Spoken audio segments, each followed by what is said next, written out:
다시 한번 오늘 3부 예배에 나오신 여러분들에게 하나님의 위로와 평강이 함께 하시기를 주의 이름으로 축원을 드리면서 21년 새롭게 출발했는데 어떤 마음의 자세로 우리가 살아야 될까라고 하는 생각을 갖다가 오늘 말씀의 주제를 피난처, 우리의 피난처가 되시는 그 주님에 대해서 함께 나누려고 생각합니다. 따라하겠습니다. 주님은 나의 피난처이십니다. 네, 그렇습니다. 주님이 우리의 피난처이십니다. 자, 사진 하나 제가 보여드리는데 이게 뭐냐면 탯줄이에요. 여러분도 뭐 잘 아시는 거죠. 임산과 출산 참 신비롭다 그런 생각이 들어요. 저는 제 동생하고 4살 차이인데 뭐 충격이 있어서 그랬는지 모르겠지만은 저희 동생이 태어날 때 모습을 생생하게 지금도 기억을 하고 있습니다. 지금 뭐 머리가 좋은 건 아니지만 어쨌거나 그 현상을 제가 지금도 생생하게 아주 기억. 어릴 때 그 아기가 태어나는 동생인데 저하고 4살 터울인데 그 동생이 태어나던 모습이 지금도 한겨울에 태어났는데 생생하게 각인이 되어 있습니다. 충격이었죠. 그 핏덩어리가 나오는 모습을 보면서. 근데 이 아기가 탯줄, 여기 지금 그 뭡니까? 이 탯줄과 연결되어 있단 말이죠. 부모와 함께. 이 탯줄이라고 하는 것은 태아와 이 태반 이것을 연결해서 이 모체, 어머니의 몸과 태아 사이를 이렇게 연결해 주어 가지고 그래서 물질을 서로 교환하는 통로 역할을 하는 것이죠. 그런데 이 탯줄은 2개의 동맥과 하나의 정맥으로 되어 있습니다. 그래서 이 3개의 혈관, 즉 탯줄은 태아의 배꼽을 통해서 우리가 잘 아는 것처럼 심장으로 연결이 되게 되고 배와 태반 사이를 순환하면서 영양을 공급하거나 산소를 공급하게 되고 그리고 태아가 배출하게 되는 이 배출물을 노폐물을 또 배출하는 역할을 하기도 하는 것입니다. 사실 이 인체라고 하는 것을 가만히 살펴보면 너무 신기한 거거든요. 자, 막 태어난 아기가 이제 엄마 뱃속에서 나와서 탯줄을 끊죠. 그리고 독립적인 개체로 나가게 될 때 그 아이가 맨 먼저 하는 것이 있다면 그것이 뭐냐면 으앙 하고 울음을 터뜨리는 거죠.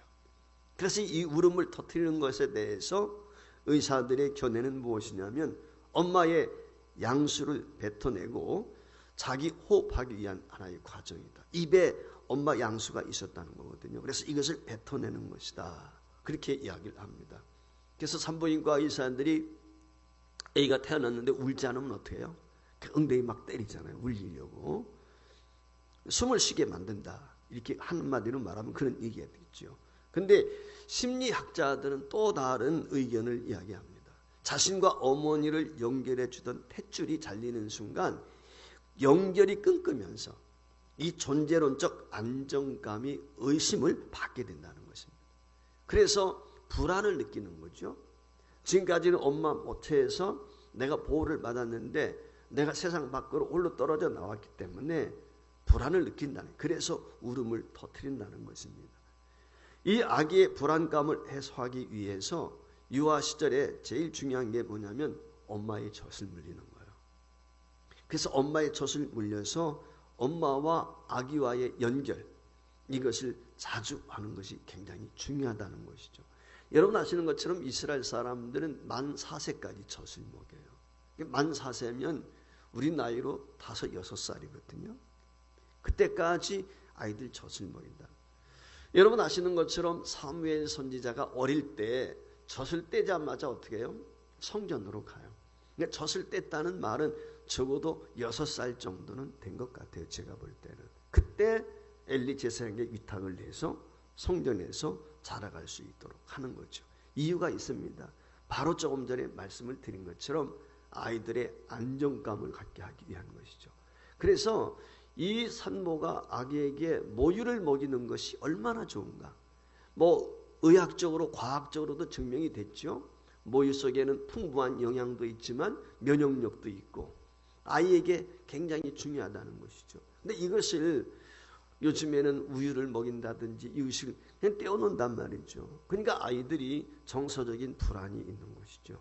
그래서 젖을 오래 먹이게 되면 아이들이 정서적인 불안에서 해소가 되는 거예요, 사실. 그래서 사실 어려움이 있지만 산모들이 젖먹이는 기간을 아주 신중하게 생각하고 그것을 축복으로 생각하고 젖을 먹이는 동안에 아이들과의 스킨십을 통해서 그 아이들을 포근하게 해주고 축복해 주는 이게 굉장히 중요한 것이죠. 어떤 학자는 누군가와의 밀접한 접속과 연결이 이어지는 어려워지는 현대 사회 속에서 그러면 오늘날 탯줄과 같은 역할을 하는 것이 무엇이냐? 바로 미디어다. 그렇게 이야기를 했습니다. 이 디지털 미디어를 통해서 타인과 함께 내가 연결되어 있다라고 하는 정서적인 안정감을 찾는다는 거예요. 그런데 이 디지털 미디어를 통한 접속은 상호적인 것이죠. 내 쪽에서만 연결을 시도한다고 해서 되는 게 아니라 상대 쪽에서도 연결을 응해 줘야 돼. 내가 문자 보냈어요. 답이 와야 되는 거죠. 내가 메일 보냈어요. 답이 와야 되는 거죠.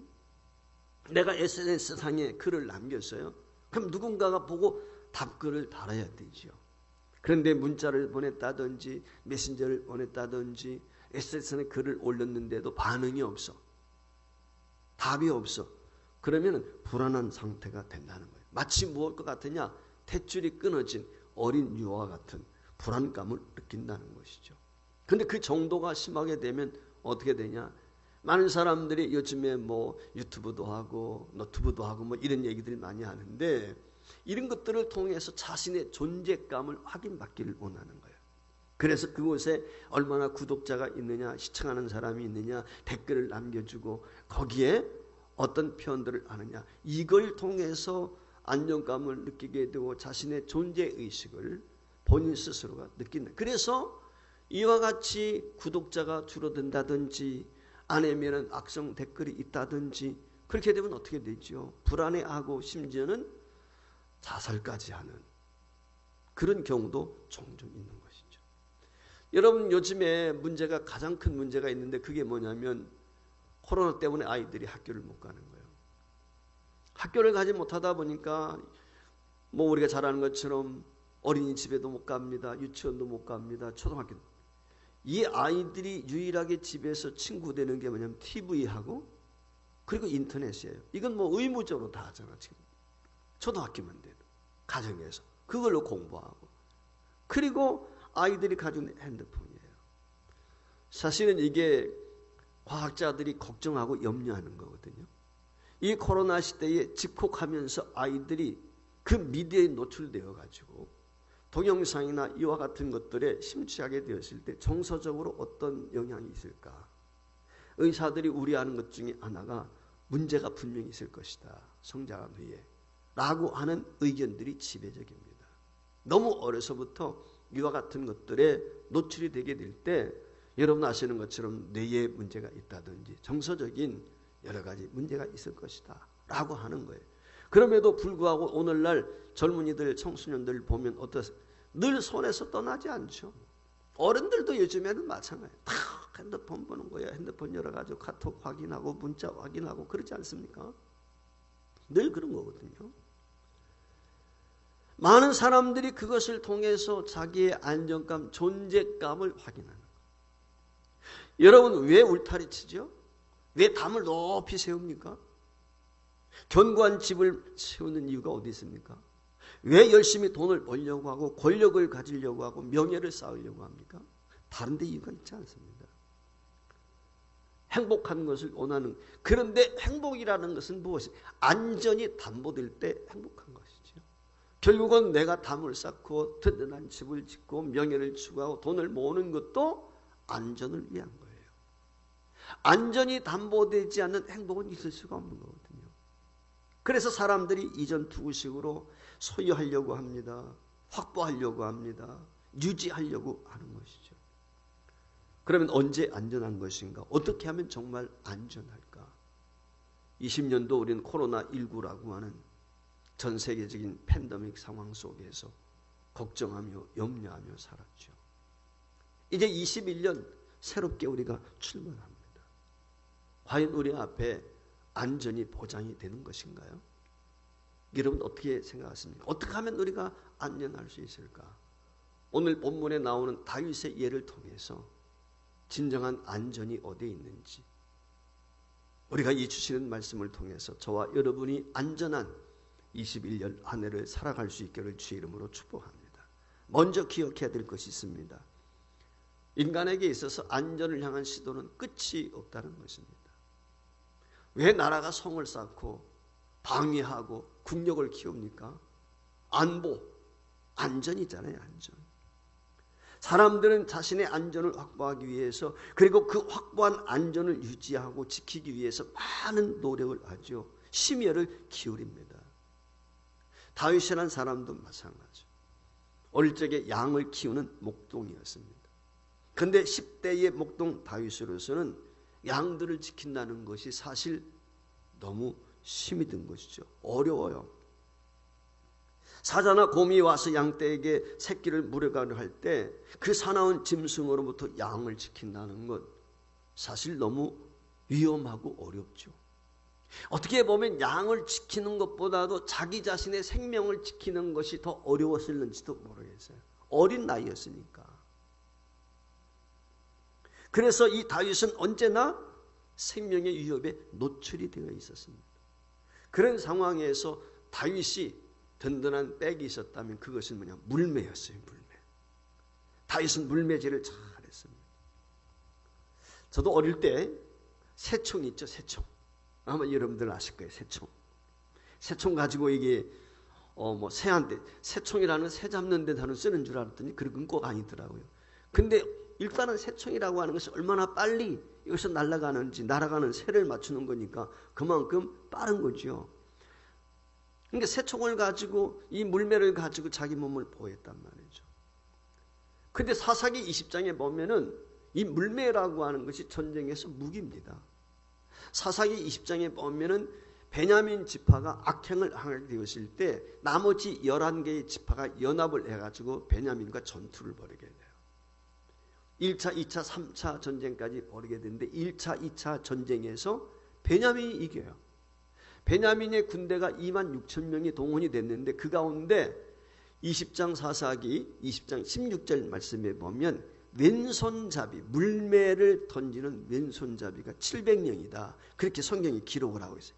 이 모든 백성 중에서 택한 700명은 다 왼손잡이로 물매로 돌을 던지면 조금도 틀림이 없는 자들이었더라. 예, 방송시 띄워주면 좋겠어요. 성경 9절. 근데 이와 같이 돌을 던지는 족속 적을 맞추는 거예요. 그러니까 베냐민 지파 26,000명 군대가 동원이 됐는데 그 가운데 700명이라고 하면은 뭐 그렇게 많은 숫자는 아니었는지 모르겠지만 1차, 2차 전쟁에서 그들이 승리하게 되는데 아마 승리한 원동력 중에 하나가 물매였다는 거예요. 자, 전쟁을 하게 될 때 칼이라든지 창이라고 하는 건 어떻습니까? 가까이서 싸우는 거죠. 그렇지 않습니까? 근데 멀리 있는 적을 물리치는 건 뭐예요? 활을 쏜다든지 물매를 던질 수밖에 없거든요. 그렇지 않습니까? 가까이 오게 되면 내가 다칠 수도 있고 죽을 수도 있지만 멀리 있는 적을 쓰러뜨리는 데는 활이라든지 물매가 용이했던 것 같습니다. 그래서 그들이 승리했는지 모르겠어요. 그런 연유 때문인지 목자들 역시 물매를 잘했습니다. 그리고 신화 날 때마다 이 물매 던지는 연습을 하지 않았을까? 왜? 그것이 나를 안전하게 지켜준다라고 생각을 했기 때문에. 다윗이 물매로 자신을 지킨 것은 사자나 곰만이 아닙니다. 여러분 아시는 것처럼 골리앗과 맞짱 뜨게 되었을 때 어떻게 하죠? 골리앗이 완전히 무장하고 나왔잖아요. 그 거인 골리앗을 무너뜨린 것이 무엇입니까? 다윗의 물매입니다. 다윗은 사울 왕에 의해서 결국 군대의 장이 됩니다. 블레셋 전투에서 연전연승합니다. 사자와 곰의 공격에 노출된 목자가 아닌 군대의 장이 되었기 때문에 누가 생각하더라도 이전보다 훨씬 안전할 거라고 생각합니다. 여러분 지팡이나 물매가 아닌 칼을 들고 있고 갑옷을 입고 있을 뿐만 아니라 군대의 장이 되었기 때문에 부하들까지 딸려있단 말이죠. 얼마나 안전하겠습니까? 그런데 반대로 다윗은 백성들로부터 칭찬과 환영을 받는 것 때문에 사울 왕의 시기를 받습니다. 미움을 받습니다. 여러분 사자나 곰과 비교할 수 없는 더 큰 위험이 군대의 장이 되었을 때 사울에게 임해서요. 실제로 여러분 어떻습니까? 사울 왕이 악기에 시달리게 될 때 악기를 타면 마음이 편안해지는 거예요. 다윗이 악기를 타면. 사울이 귀신에 조종을 당하게 될 때 다윗이 악기를 탄단 말이죠. 그때 어떻게 합니까? 사울 왕이 자기 창을 들어가지고 다윗을 죽이려고 2번씩이나 창을 던지지 않았습니까? 요양이 피해서 목숨을 건졌단 말이에요. 사울 왕이 다윗이 두려운 거예요. 만만히요, 다윗은 사실은 천천히라고 하는 백성들의 호응이 다윗 쪽에 쫄리게 되니까 불안한 거예요. 그래서 천부장으로 세웁니다. 멀리 떠나보냅니다. 근데 그것도 자기 자신을 위협한다고 생각이 들었던지 다윗에게 제안한 것이 무엇입니까? 내 부마가 되라는 거죠. 사위를 삼는 거죠. 여러분, 천부장이 되는 것보다 더 안전한 것은 사실 부마가 되는 거죠. 왕자와 마찬가지 아니겠어요? 근데 사울이 어떻게 합니까? 다윗을 부마로 세우기 전에 조건이 하나 있어요. 자기 사랑하는 딸 미갈을 너의 아내를 줄 텐데 내가 블레셋 군대 블레셋 사람들 표피 100개를 배워가지고 와라. 표피는 여러분 잘 아시는 것처럼 남자의 성기 끝을 이야기하는 거 아닙니까? 그러니까 블레셋 사람 100명을 죽이고 그 증거를 가져오라 그 말이에요. 여러분, 다윗을 왜 그와 같이 적국인 블레셋 군대 그 군인들의 표피 100개를 가져오라고 했을까요? 다윗의 능력을 믿었기 때문입니까? 아니죠. 실상은 다윗을 그 블레셋 사람들에 의해서 죽게 만들려고 한 것이죠. 계략인 것이죠. 근데 다윗은 어떻게 합니까? 100개가 아니라 200개를 가져옵니다. 즉 200명을 죽인 거예요. 어쩔 수 없이 사울은 다윗을 자기 사위로 삼습니다. 부마가 되었습니다. 신방을 차렸습니다. 가정을 꾸렸습니다. 그런데 며칠이 지났는지 모르겠지만 사울 왕이 불안한 거예요. 그래서 밤에 자객을 보냅니다. 자기 딸 미갈과 함께 살고 있는 다윗의 집에 군대를 밤중에 파송해서 몰래 다윗을 납치해서 죽이라는 거예요. 근데 그 계략을 아내인 미갈이 눈치챘어요. 사울의 딸이 알았어요. 그래서 어떻게 합니까? 위장을 하지요. 침상에다가 가짜 다윗을 만들어 놓는 거죠. 우상을 뒤집어 씌워놓고 그래서 다윗이 잡는 것처럼 하고 다윗은 창문을 열어서 밧줄을 달아가지고 피신하게 한단 말이죠. 도망한 다윗 어디로 가야 되겠어요? 자기 살아야 되잖아요. 그래서 블레셋 땅으로 갑니다. 아기스가 거하는 아기스란 지역으로 가게 돼요. 그런데 그곳에 피했다고 안전합니까? 아니에요. 다윗을 알아보는 사람이 있는 거예요. 아니, 저 다윗이 우리의 군대장이었던 골리앗을 죽인 사람이 아닙니까? 아기스한테 고발을 한 거예요. 결국은 어떻게 돼요? 그 아기스에 의해서 죽임을 당할 수밖에 없게 되었을 때 미친 척하게 되죠. 침을 질질 흘리고 눈을 입뜨고 말이죠. 혀를 내밀고 미친 자가 된 거예요. 간신히 살아나왔어요. 광야로 도망갑니다. 굴 속에 거합니다. 비류들이 그를 찾아오지요. 그리고 마침내는 그는 유다의 왕이 되지요. 여러분, 부마가 되는 것보다 더 안전한 것은 왕이 아니겠습니까? 왕이 되면 얼마나 안전하겠어요? 뿐만 아니라 통일 왕국을 이룹니다. 이제는 신하들, 군대, 모든 것들이 자기를 호위하니까 얼마나 안전하다고 생각이 들겠습니까? 그런데 그게 아니었습니다. 여러분, 압살롬이 반란을 일으키죠. 결국은 압살롬의 칼날에 의해서 생명 부지하기 위해서 도망을 칩니다. 이게 다윗이었어요. 그리고 그가 하나님의 은혜로 압살롬을 물리치고 본성에 돌아와서 70세가 되어 세상을 떠나게 됩니다. 이 다윗의 인생을 살펴보면서 그런 생각을 갖습니다. 우리 인간이 아무리 안전하려고 평안하려고 노력해도 우리의 경영하는 것들이 허사라는 거예요. 내 노력으로 되어지지 않는다. 아무리 애쓰고 노력해도 진정한 안전을 우리는 확보할 수가 없다 라고 하는 것입니다.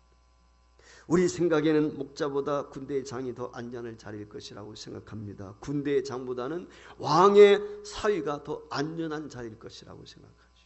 아니, 왕의 사위보다는 왕이 되는 것이 더 안전할 것이다. 상식적으로는 그렇게 생각해요. 그러나 그러한 우리의 생각과 달리 더 안전하다고, 안전한 자리에 있다고, 더 견고하고 안전을 확보했다고 여기는 그 순간에 더 큰 위험, 더 큰 위협이 우리 앞에 있다는 것이죠. 그런데 사람들은 여전히 다윗이 밟았던 그 자리에 서고 싶어합니다. 군대의 장이 되고 싶어합니다. 왕의 사위가 되고 싶어합니다. 왕이 되고 싶어합니다. 그러면 하고 싶은 것을 다 할 수 있고 소유할 수 있는 것을 다 소유할 수 있다고 생각합니다. 무엇보다 견고한 안전을 확보할 수 있고 확보된 안전을 지키고 유지할 수 있다고 생각합니다. 왜 돈을 악착같이 봅니까? 왜 출세하려고 그렇게 발버둥을 칩니까? 왜 권력을 잡으려고 수단 방법을 가리지 않습니까? 이유는 하나지요. 안전하기 위해서. 하지만 다윗을 통해서 알 수 있는 것처럼 돈이나 권력이 사람으로 안전을 확보할 수 없다는 것입니다. 돈 순식간에 잃어버릴 수 있습니다. 사람 순식간에 곁을 떠나갈 수도 있습니다. 권력도 순식간에 한순간 무너져 내릴 수 있습니다. 어느 자리에 있고 어떤 것을 소유했어도 우환은 우리 곁을 떠나지 않습니다. 본문에서 다윗이 고백하고 있는 것처럼 아무리 나의 안전을 파괴하는 것들을 피하려고 해도 사방에 올무가 있고 사방에 나를 잡으려고 하는 자들이 많단 말이죠. 나를 도와줄 사람, 나를 돌볼 사람을 찾지만 아무도 없어요. 다윗만 그런 형편이겠습니까? 아니죠. 이 땅을 살고 있는 저와 여러분 모두에게도 마찬가지인 것입니다. 여러분, 백신이 나오면 안전합니까? 치료약이 나오면 안전한 것인가요? 지금 의사들과 과학자들이 염려하는 것 중에 하나는 변이 바이러스 아니겠습니까? 어떤 일들이 전개될는지 우리는 예측할 수가 없어요. 어떤 과학자가 그랬어요. 우리 인류는 이제 바이러스와 함께 살아야 된다. 바이러스와 함께 살아야 된다. 이 말의 의미는 뭐예요? 안전이 없단 말이에요. 평안이 없단 말이에요. 그렇습니다. 그렇다면 어디서 우리가 안전을 찾아야 될까요? 아무리 노력하고 애써도 찾을 수 없었던 진정한 안전, 이것은 어디에서 찾을 수 있는 것입니까? 다윗은 물매에서 자기가 군대의 장이 되고 부마가 되고 왕이 되었다고? 아니었습니다. 다윗은 깨달았어요. 하나님 안에 있을 때 하나님만이 우리의 진정한 안전이 된다. 하나님만이 우리의 피난처다. 이걸 깨닫게 된 것입니다. 따라서 두 번째 저와 여러분이 기억해야 될 것은 하나님 품 안에 있을 때 안전을 누릴 수 있다는 사실이에요. 이걸 잊어버리면 안 돼요. 사실 다윗은 사자와 곰의 공격을 받았을 때 여호와께서 자신을 사자의 발톱과 곰의 발톱에서 건져내셨다는 것을 압니다. 여러분, 골리앗 앞에 서게 되었을 때 사울 왕이 어떻게 합니까? 너무 기특하잖아요. 자신도 두려워 떨고 있는데 그 골리앗과 맞서 싸우겠다는 거예요. 그 모습을 보고 사울 왕이 자기의 군복을 벗어줘요. 외투를 벗어줘요. 자기가 가지고 있는 무기를 줍니다. 근데 다윗이 입어보니까 어때요? 사울은 일반인에 비해서 머리 하나가 더 있을 정도로 덩치가 큰 사람이에요. 다윗에게 맞지 않죠. 어린 소년인데. 그때 다윗이 어떻게 하죠? 그 모든 것을 뿌리치고 나가면서 물맷돌 하나 가지고 나가면서 그렇게 이야기. 사자의 발톱에서, 곰의 발톱에서 나를 지키신 하나님이 저 골리앗으로부터 나를 지키실 것을 내가 믿습니다. 하나님이 그의 백이었어요. 하나님이 그의 보호자였어요. 하나님이 그의 피난처. 이 사실을 다윗은 알았어요. 그리고 물맷돌 하나로 골리앗을 무너뜨린 줄 믿습니다. 사는 성도 여러분, 우리가 인생을 살다 보면 어느 정도 스스로 안전을 확보했다는 그 순간, 그런 생각이 드는 순간 안전이 무너지는 것을 경험할 때가 있죠. 많은 사람들이 그런 경우 있어요. 돈 열심히 벌어서 부유하게 되어지면 그때 노후엔 내가 편안히 잘 살고 안전하게 지낼 것이다. 근데 어느 날 갑자기 몸에 이상이 있어 병원 갔더니 며칠 못 산다는 거예요. 그런 얘기 하지 않습니까? 돈 모으기 위해서 열심히 살았는데 건강 지키기 위해서 번 돈 다 쓴다는 거예요. 나중에는. 그게 우리 인간이거든요. 다윗은 하나님께서 내 길을 아신다고 오늘 본문 3절에서 고백합니다. 하나님만이 나의 피난처가 되신다고 5절에서 고백을 하고 있습니다. 아마도 다윗은 죽는 순간까지 하나님께 속해 있을 때만이 진정한 안전을 경험할 수 있음을 고백하며 어쩌면 하나님을 떠나지 아니하고 그와 동행하지 않았을까. 사는 성도 여러분, 2021년 우리가 새롭게 출발했습니다. 기억해야 될 것은 내가 아무리 노력해도 진정한 안전을 확보할 수 있는 것은 없다는 거예요. 이 땅에는. 백신이 확보되었다고 치료약이 나온다고 해서 우리의 안전을 담보할 수 있는 것은 아닙니다. 저절로 되어지는 것 더더욱 아닙니다. 어쩌면 지난해에 경험했던 이 염려와 걱정, 불안 21년도에 더할는지도 모릅니다. 아무도 그것은 예측할 수가 없습니다. 이런 상황 가운데에서 저와 여러분이 어떻게 안전을 보장받을 수 있을까요? 그것은 하나님이십니다. 우리의 피난처이신 하나님. 그분의 날개 아래에 거하는 것입니다. 그분의 품 안에 있는 것입니다. 하나님은 우리의 길을 아십니다. 우리의 생각을 아십니다. 우리의 처한 형편도 아십니다. 저와 여러분이 나아가야 될 방향도 아십니다. 모든 것을 아시는 하나님께서 저와 여러분과 함께 하실 때 그 하나님만이 나의 피난처가 되는 것이고 그 하나님만이 우리를 안전하게 담보해 주시는 것이고 그 하나님과 함께하게 될 때 그분이 목자가 되셔서 저와 여러분을 선한 길로 인도해 줄 줄 믿습니다. 사망의 음침한 골짜기를 지난다 할지라도 해발 것을 두려워하지 않도록 우리의 피난처가 되시는 하나님, 그 하나님을 의지하고 그분을 날마다 고백하며 그 주님이 품어주시는 그의 날개 아래 보호받는 저와 여러분의 한 해가 될 수 있기를 주의 이름으로 축원을 드립니다.